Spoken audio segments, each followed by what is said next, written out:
गिलगित में सयाहों की हादसे की शिकार गाड़ी 6 रोज बाद मिल गई। 2 लाशें भी गाड़ी में मौजूद थी। 6 रोज कबल हादसे के बाद 3 लाशें निकाल ली गई थी। तलाश का ऑपरेशन ताहाल जारी था, जो अब मुकम्मल कर लिया गया है।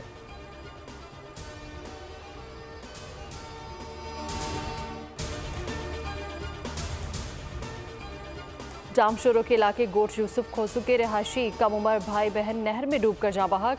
मुतवफ़ियों में 8 साल ज़ुबैर और 7 साल शमा बिनते आसिफ शामिल हैं।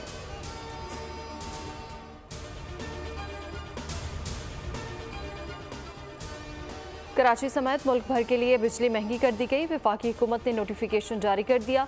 घरेलू सारिफिन के लिए बिजली का बुनियादी टैरिफ 7 रुपये 12 पैसे तक इजाफे का नोटिफिकेशन जारी किया गया है। बिजली के बुनियादी टैरिफ में इजाफे का नोटिफिकेशन पावर डिवीजन ने जारी किया है।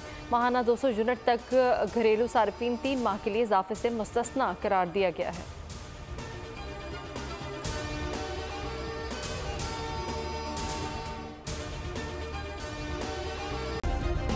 सब्सक्राइब करें और बेल दबाएं ताकि कोई खबर रह न जाए।